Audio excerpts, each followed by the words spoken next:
이 시간에 여러분과 함께 나눌 말씀은 마가복음 1장 14절로 42절에 있는 말씀입니다. 공생애를 시작하신 예수님에 대해서 오늘 여러분과 함께 나누기를 원합니다.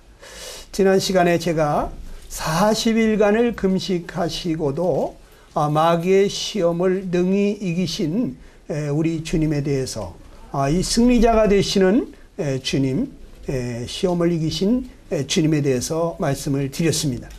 그 주님이 이제 이 땅에 오셔서 공생애를 시작하게 되셨는데, 우리 주님이 공생애를 시작할 때 그때 배경이 어땠는가를 잠시 살펴보겠습니다. 그때는 이 유대가 로마의 식민지 아래에 있었습니다. 그래서 로마 군사들로부터 압제를 받았으면서 굉장히 눌리는 생활을 하고 있었어요. 참 자유가 없었습니다.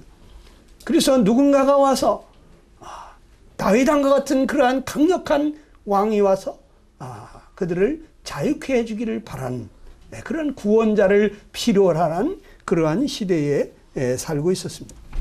또 그 당시는 이 하나님의 말씀을 안다고 하는 그러한 종교 지도자들이 율법을 과잉 해석해 가지고 너무나 많은 그러한 율법을 만들어냈어요. 심지어 여러분들 지금도 이스라엘에 가게 되면 이스라엘 사람들이 엘리베이터 앞에 안식일 날 서 있다는 거예요. 왜 서 있느냐? 그 엘리베이터 버튼을 누르면 이거는 안식일에 오늘 일을 했다. 하나님은 안식일에 일하지 말라고 그랬는데, 그래서 이 버튼을 안 누르는 거예요. 그러면 이방인들이 와서, 다른 사람들이 와서 엘리베이터 버튼을 누르면 그때 탄다는 거예요. 이렇게까지 하나님이 하시기를 원하신 것일까? 이 율법의 학자들이 이렇게 수없이 많은 무엇은 하지 말아야 된다, 이것도 하지 말아야 되고 이것도 하지 말아야 된다. 그래서 이 율법의 멍에 아래 짓눌려 있는 그러한 상태에 있었어요. 그래서 이 율법의 멍에로부터 자기들을 자유케 해줄 그러한 구주가 필요한 시대였습니다. 또 그 당시는 약 400년 동안이나 하나님이 선지자들을 보내지 않았던 그러한 암흑기였어요. 그래서 하나님을 안다, 성경을 안다 하는 자들도 이 영적인 소경과 같아서 하나님의 말씀을 명확하게 증거해 주지를 못했어요. 그래서 정말 이스라엘 백성들에게 하나님의 말씀을 이 명명백백하게 증거해 줄 그러한 구원자, 구세주가, 그러한 선지자가 필요했습니다. 또 그때 마침 세례 요한이 등장해 가지고 이제 하나님의 나라가 가까웠다고, 메시아의 오심이 임박했다고, 그러면서 각 사람은 자기의 죄를 회개하고 메시아를 받아들일 준비를 하라고 하는 이러한 메시지를 증거했어요. 그래서 수많은 사람들이 자기의 죄를 회개하면서 정말 자기를 이 죄로부터 구해줄 그러한 구원자가 오기를 간절히 기대하고 있었습니다. 기도하면서. 그럴 때에 바로 우리 예수님께서 나타나신 것입니다.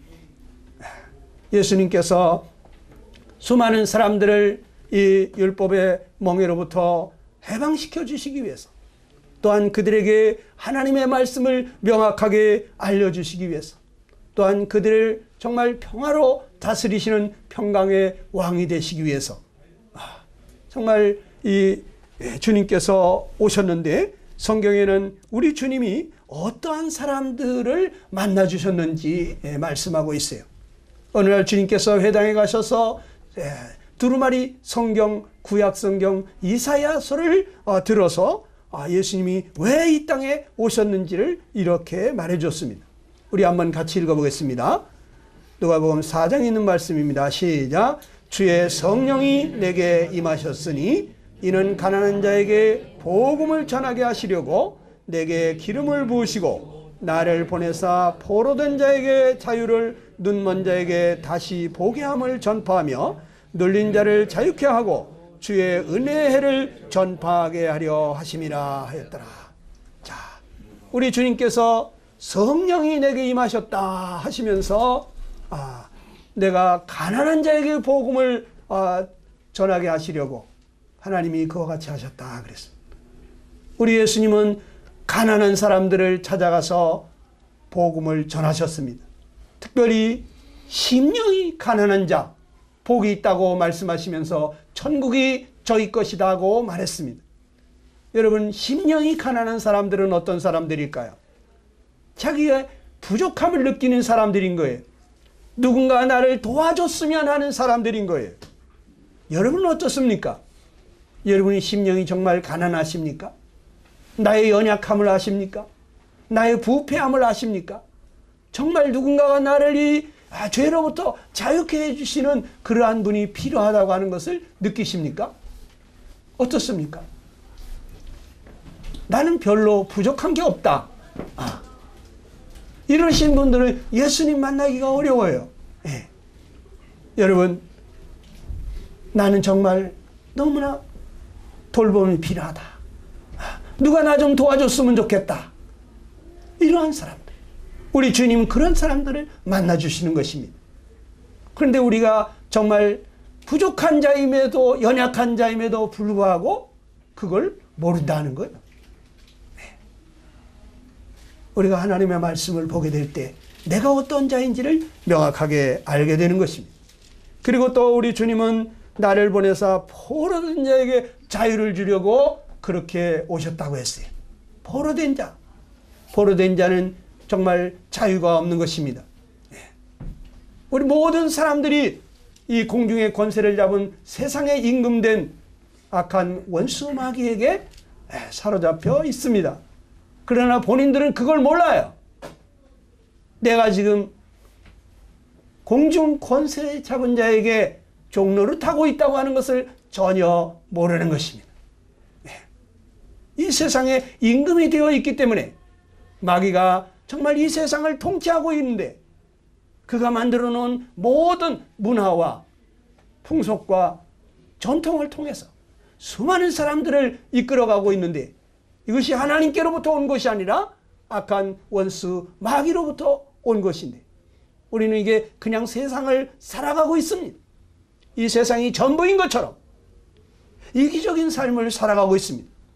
나 잘 먹고 잘 살면 된다. 다른 사람은 어찌 되든지. 이 같은 사상이 어디로부터 왔느냐? 하나님께로부터 온 것이 아닙니다.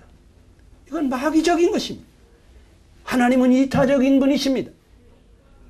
나보다 다른 사람들을 내 몸처럼 사랑하고 아끼고 귀히 여기시는 분이십니다. 그런데 우리는 그렇지가 않습니다. 이기적인 것입니다. 욕심이 늘 드글드글하는 것입니다. 그래서 참된 만족을 모르는 것입니다.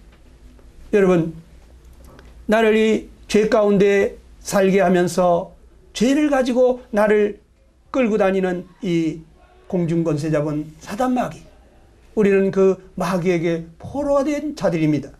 그런데 우리 주님이 이 원수 마귀로부터 우리를 자유케 해주시기 위해서 오셨다는 것입니다.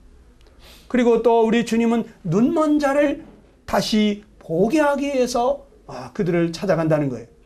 눈먼 자. 눈먼 소경은 어떻습니까?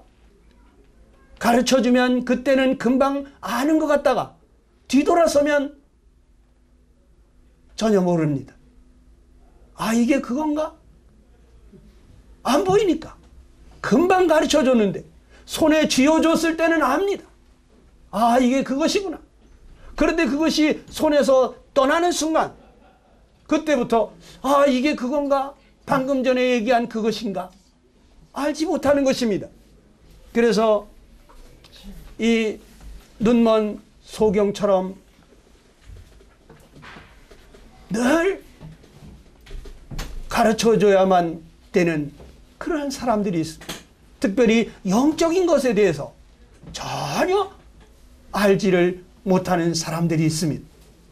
눈먼 소경이 온 세상이 깜깜하고 누군가 도움 없이는 알 수가 없는 것처럼 영적인 일에 대해서 전혀 무감각하고 영적인 것이 있는지 없는지도 알지 못하는 그러한 소경된 자들이 있습니다. 이런 자들의 눈을 열어주셔서 영의 세계가 있음을, 또 영원한 세계가 있음을 알게 해주시는 이러한 놀라운 일을 하시는 것입니다. 우리 주님은 또 어떤 자들을 찾으셨습니까? 눌린 자를 자유케 한다고 그랬습니다. 늘 눌려있는 사람들이 있습니다. 뭔가 참 자유함을 누리지 못하고 깝깝한 가운데 있습니다. 많은 사람들이 자기 마음대로 살아보려고 하지만 사실은 죄 마음대로 살고 있습니다. 죄가 원하는 대로 살고 있습니다. 마음에는 선을 행하기를 원하지만 선을 행할 수가 없습니다. 마음에 원하는 것을 하고 싶지만 미워하는 것을 할 수밖에 없습니다. 왜 그렇습니까? 여러분, 자기 마음이 원하는 삶을 살지 못하는 거예요. 죄에게 끌려다니는 거예요. 나는 모든 사람들을 사랑하면서 용서하면서 관대하게 너그럽게 그렇게 살고 싶은데 그게 안 되는 거예요. 어떤 사람이 용서가 안 되는 거예요. 사랑하며 관대하게 하고 싶은데 도저히 사랑할 수가 없는 거예요. 모든 사람하고 화목하게 지내고 싶은데, 그런데 어떤 사람은 도저히 화목이 안 되는 거예요. 그 사람하고 화평하게 지낼 수가 없는 것이, 그 사람 생각만 하면 속에서부터 화가 치밀어 오르는 것입니다. 그런 사람이 전화가 오면은 받기도 싫은 것입니다. 온다 그러면 그 자리를 피하고 싶은 것입니다. 왜 그럴까요? 우리는 정말 우리가 원하는 삶을 살고 싶지만 그렇게 살 수가 없습니다. 뭐인가 우리는 끌려다니는 것입니다. 그것이 무엇입니까? 그것이 바로 죄인 것입니다. 죄가 우리를 끌고 있어요. 난 욕심을 부리지 않으려고 하는데 저절로 욕심이 부려져요. 정말 정직하게 양심대로 살고 싶은데 그게 잘 안 됩니다. 저절로 거짓말이 나와요. 안 그런 척 시치미를 떼는 거예요. 기억이 안 납니다. 잘 모르겠습니다. 이러면서 우리 자기를 속이는 것입니다. 자기를 속이고 남을 속이고 정말 나는 정직하게 살고 싶은데 그게 잘 안 되는 것입니다. 이러한 모든 자들로부터 우리 주님이 그들에게 참 자유함과 참 평안함과 세상이 줄 수 없는 그러한 행복을 주시기를 원하십니다. 그런데 나는 어떤 자입니까? 난 정말 내가 가난한 자이다.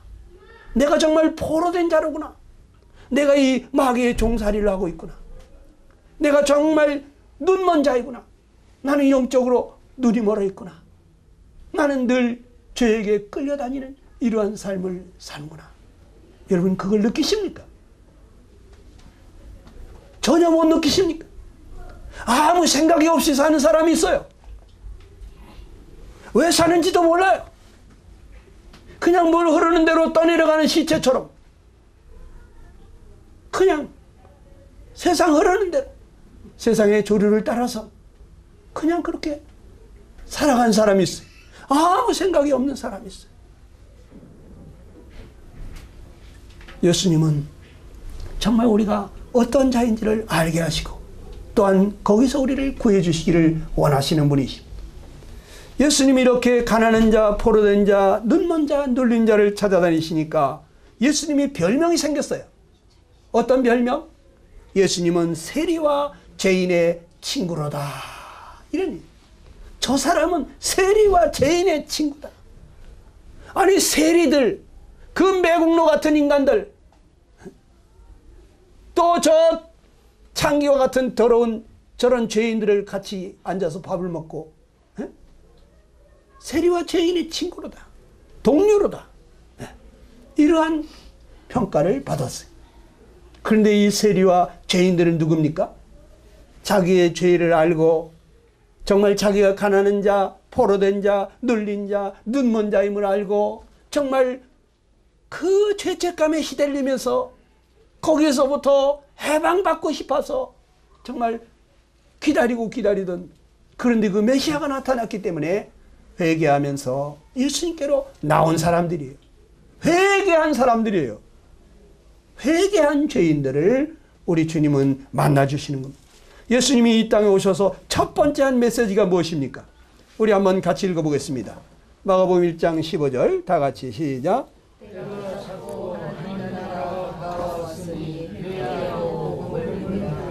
예수님이 첫 번째 하신 말씀, 하나님의 나라가 가까웠다 이랬습니다. 하나님의 나라가 가까웠다는 건 무엇입니까? 여러분, 하나님의 나라가 무엇입니까? 하나님이 통치하는 나라가 하나님의 나라예요. 하나님이 왕이신 나라, 하나님이 다스리는 나라가 하나님의 나라예요. 바로 그런 하나님이 통치하시고자 하시는 그러한 나라가 지금 가까이 와 있다. 누구든지 그 자기의 죄를 회개하고 돌아오게 될 때 바로 하나님의 통치가 이루어진다는 거예요. 회개한다는 것은 무엇입니까? 우리의 태도를 바꾸는 것입니다. 내가 가고 있는 길이 잘못됐음을 알고 돌이키고 돌아서는 것입니다. 아, 내가 지금까지 잘못하고 있었구나. 하나님이 나의 창조주시고 내 생명의 주인이신데 하나님 없이는 한순간도 살 수 없는데, 그런데 하나님을 제껴놓고 내가 주인이 돼서 내가 왕노릇하면서 살아온 결과가 무엇이냐? 죄 짓는 것밖에 없었다는 거죠.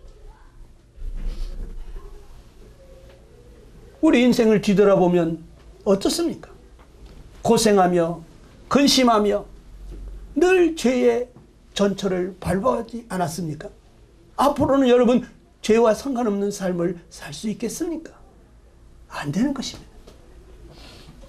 우리 주님이 와서 다스릴 때, 하나님이 내 마음을 다스릴 때만이 가능해지는 것입니다.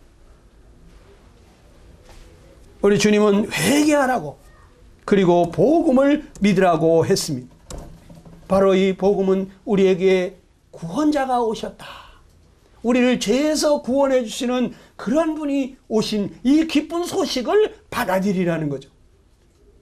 우리 아무리 좋은 것도 그것을 받아들이지 않으면 자기 것이 되지 않습니다.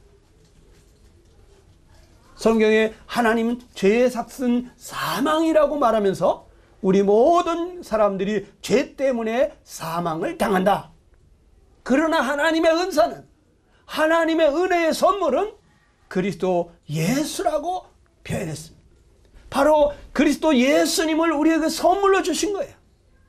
그런데 선물은 내가 받아야지 내 것이 되는 것입니다. 믿는다는 것은 이것은 받아들이는 것입니다. 모든 사람들이 믿음을 통해서 구원을 받습니다. 선물을 받을 때 예수 그리스도 나를 구원해 주러 오신 그 구원자를 내가 믿음으로 받아들일 때, 그분 앞에 순종하는 삶을 살게 될 때, 그럴 때 여러분 놀라운 구원이 이루어집니다. 여러분 마음에 하나님의 나라가 이루어집니다. 하나님의 나라가 성령으로 말미암아 우리의 마음속에서 이루어지는데, 그렇게 될 때 우리가 의와 평강과 희락의 삶을 살게 된다고 써 있어요. 저는 이걸 경험해 봤어요. 여러분, 성령 하나님이 오셔서 여러분 마음을 다스리게 될 때 죄를 이기는 선하고 의로운 삶이 시작이 됩니다. 원수까지 사랑할 수 있는 힘이 생깁니다. 내 안에 오신 그분이 사랑의 하나님이시기 때문에 모든 사람을 불쌍히 여기며 사랑하는 마음이 생깁니다. 그분은 평강의 왕이시기 때문에 세상이 줄 수 없는 평화가 내 마음에 자리 잡게 됩니다. 내 마음에 말할 수 없는 기쁨이 있습니다. 여러분, 천국에 가야만 천국이 아닙니다. 하나님이 내 마음에 오셔서 나를 다스리게 될 때 내 마음의 천국이 이루어지는 것입니다. 이러한 은혜를 먼저 주시고 그 하나님을 마음에 모신 사람들이 이제 가서 사는 곳이 천국입니다. 거기에 영원히 그러한 삶을 지속하게 되는 것입니다. 예수님은 이 땅에 잠시 살다가 이제 하실 일을 마치면은 하늘나라로 돌아가셔야 합니다. 그래서 예수님은 제자들을 택하시기 시작했어요. 마가복음 1장 16절이야. 우리 같이 한번 읽어보겠습니다. 시작. 갈릴리 해변으로 지나가시다가 시몬과 그 형제 안드레가 바다에 금을 던지는 것을 보시니 저희는 어부라. 예수께서 가라사대 나를 따라오너라. 내가 너희로 사람을 낚는 어부가 되게 하리라 하시니 곧 그물을 버려두고 좇으니라 그랬습니다. 접촉이 좀 잘 안 된 것 같아요. 선이. 예. 주님께서 왜 예수님이 제자들을 부르셨을까요? 예. 예수님은 사람 낚는 어부가 되게 하겠다고 했어요. 예. 고기 잡던 제자들에게 고기를 잡는 것이 아니라 고기를 잡아서 이 그물에 끌어올려서 배 위로 끌어올리는 정도가 아니라 이제 이 세상의 사람들을 정말 하나님의 나라로 끌어올리는, 사람을 낚는, 정말 많은 사람들을 하나님의 나라로 이끌어가는 그런 사람 되게 하겠다고 부르셨습니다. 예수님이 이 땅에서 행하신 모든 일들과 예수님이 어떤 분이신지를 그것을 자세히 알게 해줄 그러한 제자들이 필요했어요. 그런데 예수님께서 제자들을 부르셨을 때 그 제자들의 반응이 어땠습니까? 그들은 배와 그물을 버려두고 쫓았다 이렇게 말하고 있어요. 예수님이 어떤 분인 줄 알았어요. 여러분들 지금 하던 일을 잠시 멈추고 대통령이 여러분들을 청와대로 불러서 대통령의 오른팔 왼팔로 대통령의 사람들로 쓴다면 여러분은 어떻게 하겠습니까?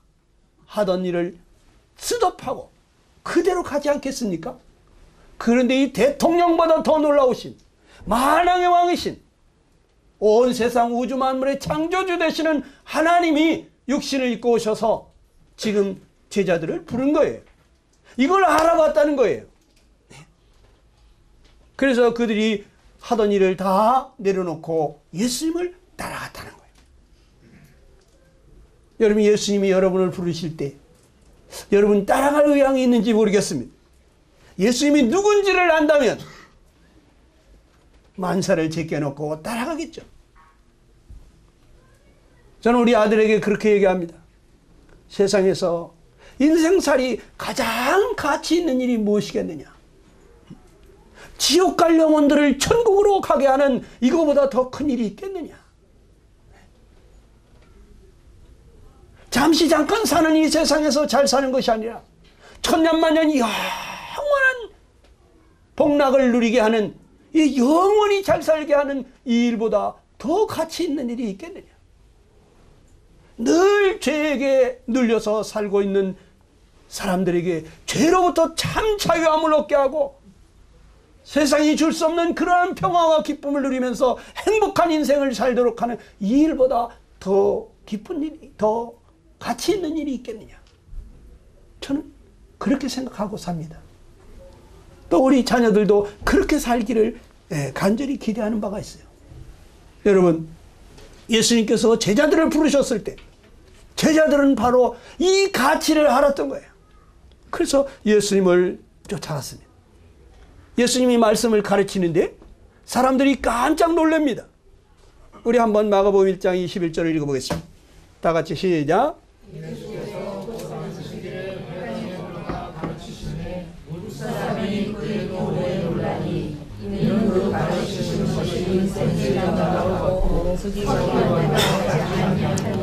예수님의 말씀을 가르치는데 지금까지 그들을 가르쳤던 율법의 선생님들하고는 완전히 다른 가르침을 하는 것을 보고 사람들이 놀랐어요. 권세 있는 가르침을 하신다. 서기관들과 같지 않다 그랬어요. 여러분, 서기관들은 어떻게 가르쳤다고 그랬습니까?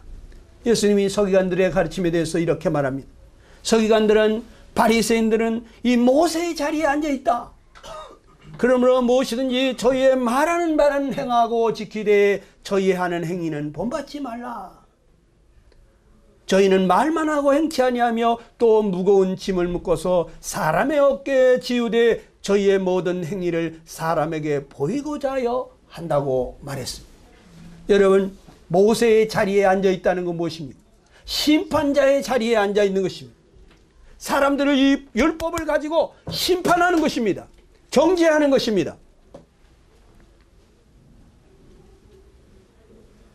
그리고 또 그들은 그 말대로 행하고 있느냐? 그렇지 않아요. 자기들도 행치 못하면서 다른 사람들에게 그것을 행하라고 하는 이 무거운 짐을 쥐어주는, 그래서 그들의 말은 옳은 말을 하는데 행위는 본받지 말라. 말만 하고 행치 않는 사람들이다. 그들은 아주 무거운 짐을 주는 사람들이다. 그리고 늘 사람에게 잘 보이려고, 사람에게 보이려고 행하는 자들이에요. 하나님 앞에서 행하는 사람들이 아닌 것입니다. 기도를 해도 많은 사람들 보는 앞에서 손을 들고 네거리 광장에 가서 내가 이렇게 경건한 사람인 것처럼 그렇게 기도를 한다는 거예요. 금식을 해도 하나님 앞에서 정말 간절히 원하는 것이 있어서 정말 그 음식을 끊고 하나님 앞에 기도하는 그러한 간절함으로 하나님 앞에 나아가는 것이 아니라, 이 사람들은 어떤 사람이냐?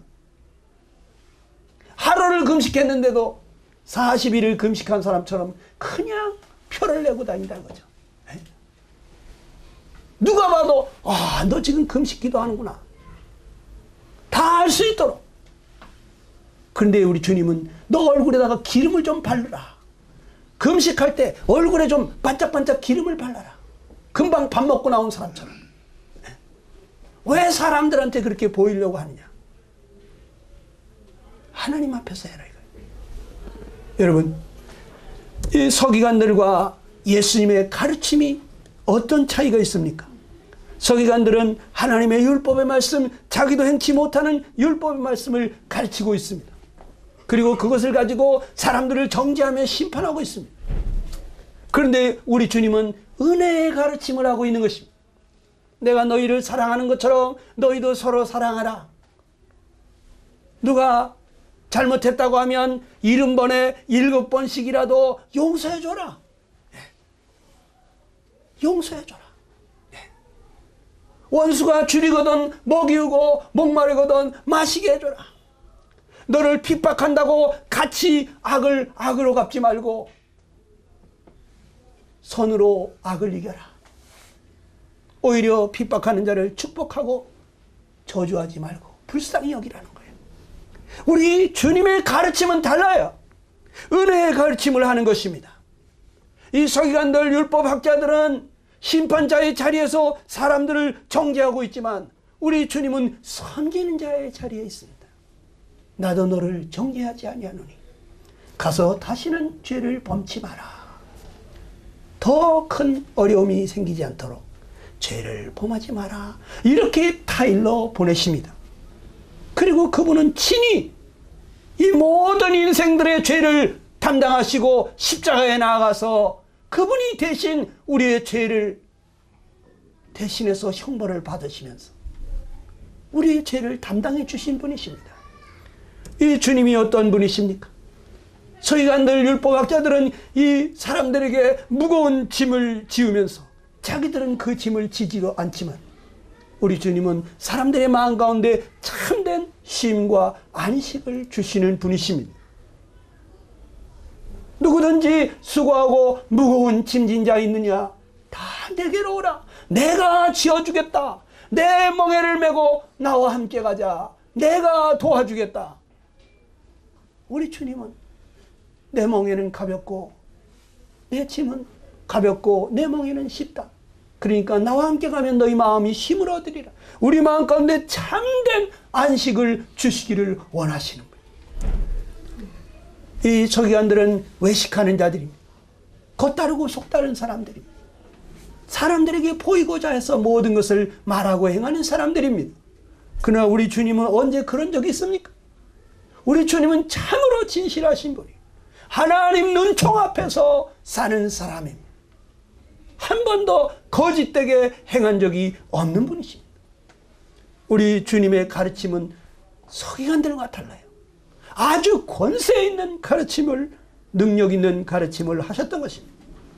어느 날 회당에 더러운 귀신 들린 사람이 와가지고 소리를 질렀어요.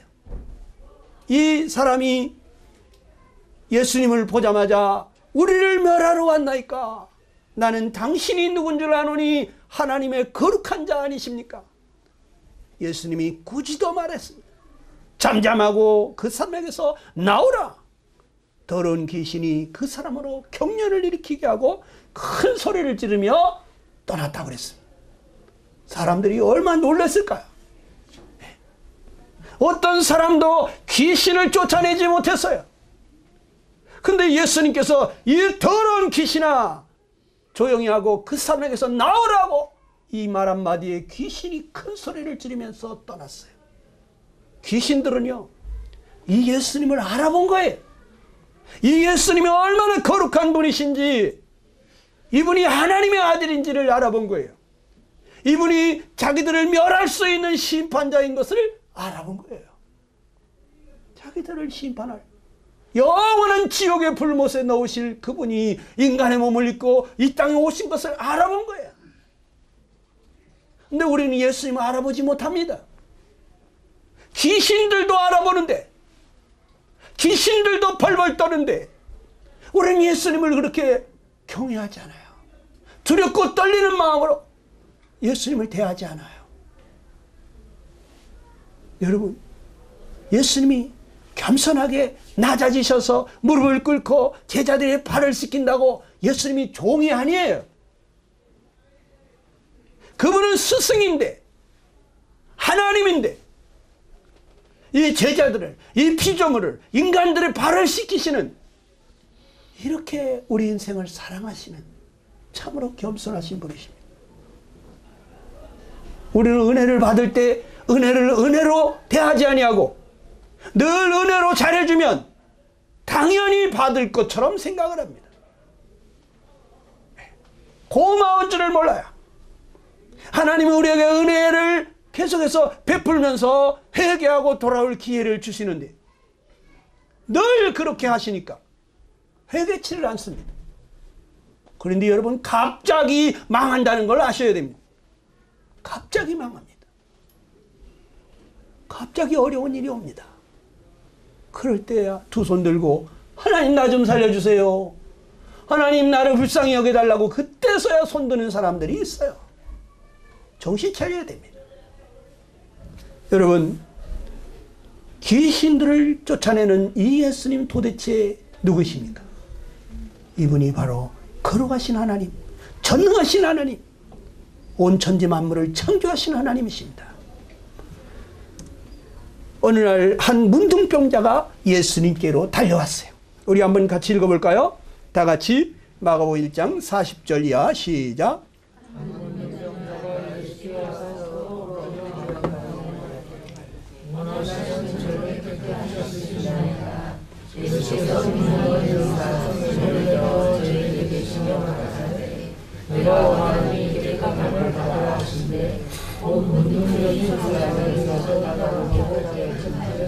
한 문둥병자가 예수님께로 달려왔어요.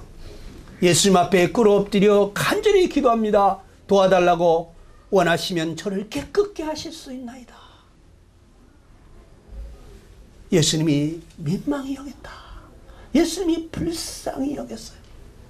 그래서 손을 내밀어 저에게 대시면서 내가 원하노니 깨끗함을 받으라. 그 문둥병이 그 사람에게서 떠나가 깨끗하여졌습니다. 여러분, 이 문둥병이 어떤 병입니까? 여러분, 문둥병은 불치의 병이에요.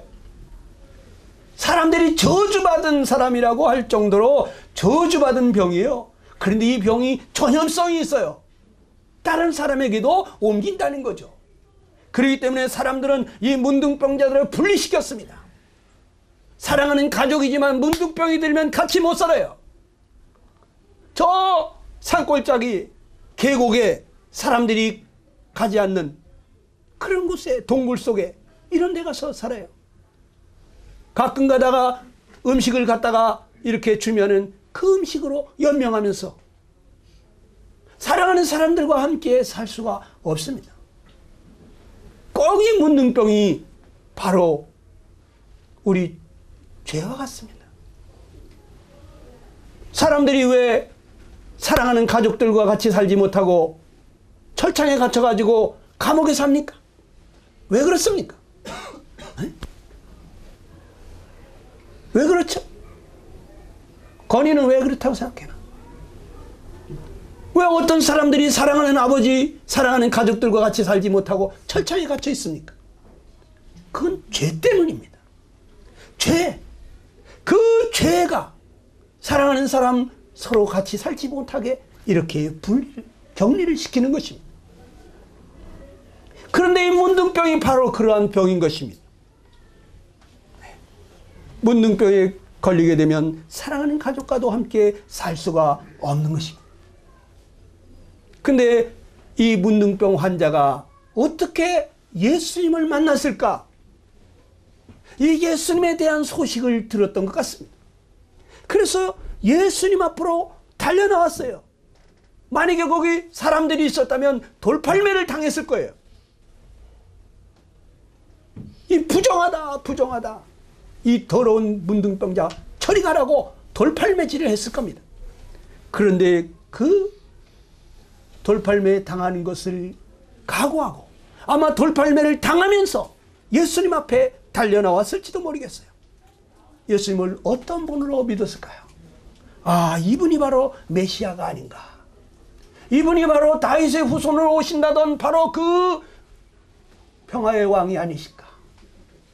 이분이 바로 영존하시는 아버지, 김여자여 모사여 전능하신 하나님, 그분이 한 아기로 오신다던 바로 그분이 아니실까?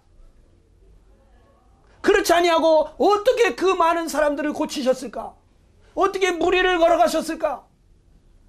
어떻게 떡 5덩어리로 그 수만 명의 사람을 먹이고 12광주리를 12바구니를 남겼을까? 이 예수님에 대한 소문을 듣고 바로 이 예수님만이 내 병을 고쳐주실 수 있다. 이 예수님을 만나야 되겠다. 그래 이분은 예수님 앞으로 달려나왔지 않을까 저는 그렇게 생각합니다.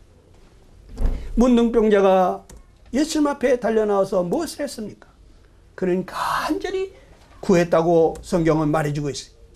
그리고 그는 말했습니다. 원하시면은 나를 깨끗게 하실 수 있나이다. 이건 무슨 얘기입니까? 예수님은 저를 능히 깨끗하게 해주실 수 있는, 나를 능히 이 문둥병에서 고쳐주실 수 있음을 저는 믿습니다 하는 거예요. 자기 믿음을 고백한 거예요. 예수님이 그 문둥병자에게 어떻게 했습니까? 예수님이 민망히 여기셨다 그랬어요. 한없이 불쌍히 여기신 것입니다. 그리고 예수님이 놀라운 일을 행하셨는데 손을 내밀어 저에게 대시면서 말씀하신 것입니다. 아무도 가까이 가려고 하지 않는 사람, 저만큼 보이기만 해도 돌멩이 들어가지고 부정하다 부정하다 이 문둥병자야 돌팔매질하는 그러한 사람, 가까이 갔다가 전염이라도 돼서 나도 문둥병 걸면 어떡하나, 이래서 사랑하는 가족인데도 불구하고 부모 자식인데도 부부간인데도 불구하고 같이 못 살고 격리를 시키는 병이 이 문둥병자였네. 그런데 예수님께서 그 문둥병자에게 손을 내밀어 만지셨다는 거예요.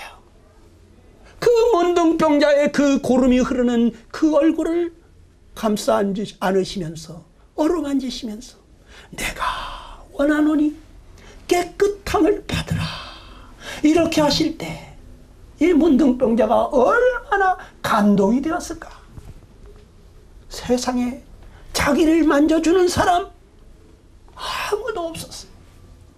그런데 이 예수님은 자기에게 전염될지도 모르는데 자기 얼굴을 만지면서 고름이 뚝뚝 떨어지는 그 문둥병 얼굴을 만지시면서 내가 원한다, 깨끗함을 받아라. 그럴 때 놀라운 일이 일어난 것입니다. 문둥병이 깨끗하게 된 것입니다. 여러분, 예수님이 말씀하시면 그대로 되는 것입니다. 내가 원한다, 깨끗함을 받으라. 그러면 깨끗해지는 겁니다. 나는 너를 사랑한다. 내 모든 죄는 내가 담당했다. 그러면 정말 담당한 것입니다. 나는 너에게 영원한 생명을 주기를 원한다. 내가 멸망치 않기를 원한다. 그게 사실이라는 거예요. 하나님이 세상을 이처럼 사랑해서 독생자를 주셨는데 이는 아무도 멸망치 않고 영생을 얻게 하려고 하신 것이다. 이게 사실이라는 거예요. 예수님이 하신 그 모든 말씀이 그대로 되는 것입니다. 누구든지 믿는 자는, 이는 저를 믿는 자는 멸망치 않고 영생을 얻게 한다. 여러분이 하나님의 약속의 말씀을 믿을 때 그 믿음대로 놀라운 기적이 일어나는 것입니다. 문둥병자가 어떻게 구원을 받았습니까? 저는 문둥병자를 한번 생각해 봤어요. 문둥병자는 자기가 죽게 된 것을 알았다는 거예요. 자기가 이제 망하게 됐다. 난 이제 망했다. 아이고, 난 이제 어떡하나. 난 이렇게 사랑하는 가족들하고도 살지 못하고 이렇게 격리돼 가지고 하루하루 죽지 못해 사는, 살아도 사는 것이 아닌 아무 소망이 없는 그러한 삶을 살고 있는, 난 이제 망했다. 자기가 죽게 된 것을 알았다는 것이죠. 그리고 이 예수님만이 구원자임을 그는 믿었다는 거죠. 아, 이 예수님이 바로 나를 구원해 줄 수가 있겠구나. 나를 고쳐주실 수가 있겠구나. 그리고 예수님께로 달려 나왔다는 거죠. 여러분, 또 이 문둥병자는 예수님께 간절히 구했다는 거죠. 엎드려서 간구했다고 그랬어. 예수님 앞에 제발 나를 불쌍히 여겨달라고. 예수님이 나를 박대하시면 나 어디로 가리까? 저는 어느 날 그 찬송을 부르면서 눈물을 줄줄 흘렸습니다. 주 나를 박대하시면 나 어디 가리까? 주 나를 박대하시면 나 어디 가리까? 눈물을 흘리면서 천부여 의지없소서 손들고 옵니다. 주님, 나를 이 죄에서 좀 건져주십시오. 나는 이 죄에서부터 자유하고 싶습니다. 아무리 해도 결심을 해도 노력해도 이 죄에서 벗어날 수가 없는데 나 좀 살려달라고 천부여 의지없소서 손들고 옵니다. 주님 앞에 울면서 그렇게 노래를 했어. 주님 나를 박대하면 나 어디 가리까? 이 문둥병 환자가 주님 앞에 엎드려서 간구할 때 어떤 마음이었을까? 주님도 나를 버리시면 나는 차라리 죽고 싶습니다. 날 죽여주십시오. 이러한 마음이 아니었겠습니까? 여러분, 그는 주님이 뭐라고 말씀하시는지 귀를 기울였습니다. 내가 원하노니 너 깨끗함을 받으라. 얼마나 기분이 좋았을까요? 주님께서도 원하신다고 하셨다. 주님께서 날 보고 깨끗함을 받으라고 하신다. 아멘. 그렇게 될 줄로 믿습니다. 주님이 말씀하시면 이 캄캄한 어둠도 빛이 생기고 천지 만물이 창조가 되는데 없었던 것도 있게 하시는데 이 병 고치는 건 아무것도 아니다. 이 문둥병 환자는 그걸 믿었다. 그대로 된 것이죠. 여러분 어떻습니까? 여러분 아침부터 이렇게 정신을 못 차리시는 분도 계시네. 네. 네.